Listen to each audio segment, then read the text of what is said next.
And Susie, go ahead.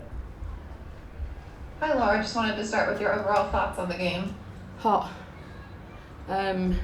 Yeah, I mean, wasn't the prettiest game, wasn't the best possession or playing game we've ever played, but very proud of the group for competing, making it difficult. I think they had 20 shots, but they had one on target. Like, that says a lot about our grit and resilience.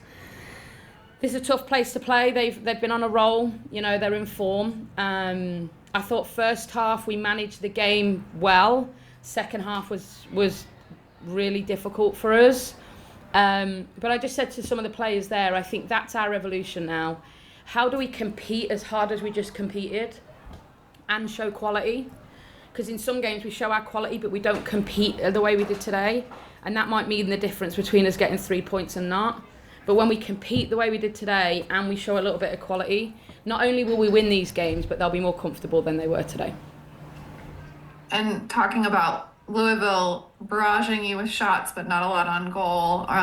The team seemed to have a lot of numbers and defense in the box. And I'm just wondering if you just can share your thoughts on just how the team defended in the box, specifically this game. I thought they were great. You know, the one thing, one, it's really windy here. So in the first half we had the wind, second half they had the wind. So we just knew second half they were just going to keep putting it on us. It's why we came here and played a back five, because we thought that we were going to have to deal with that a lot. I still think there's things we can get better at to prevent that, but I thought inside the box we put our bodies on the line, we made it really challenging for them. I don't think Claudia really had to make saves, she had to deal with a lot of crosses, and again the wind was swirling around here, so that was more challenging than it normally is. But yeah, I mean, whenever you come away and you can grind out 3 points like this in such a, not a pretty game, that's something you can hold on to and push on from, because we're going to need that moving forward. Thanks, Susie, and then we'll go over to Steve.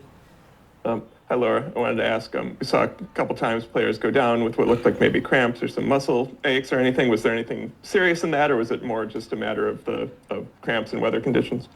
Yeah, there was nothing that someone came off with an injury. I think this is the hard thing about the game being the next day, right? Like, we only found out 45 minutes before we were about to leave that we weren't going to play. So the girls had fueled and, prepared their bodies mentally, physically, and nutrition-wise to play last night. And then suddenly, not only are we having to play the next day, but we're having to play at 10 a.m.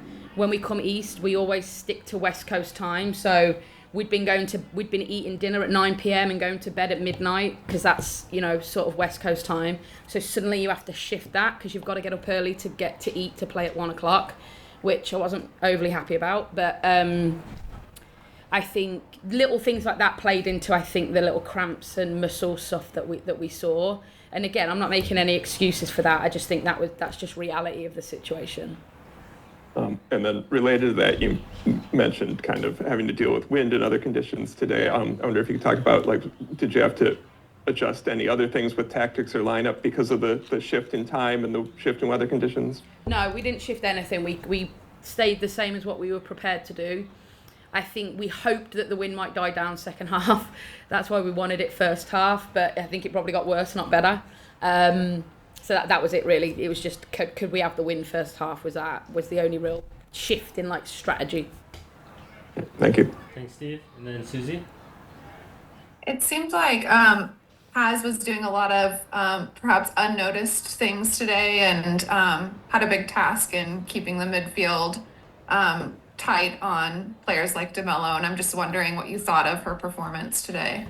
Yeah, I mean, I just said to Sam and Haz then, I think they both do that, I think. And I think their partnership has been great. And that's really hard work, especially when you're not getting a lot of the ball. DeMello is a threat. We knew she would be.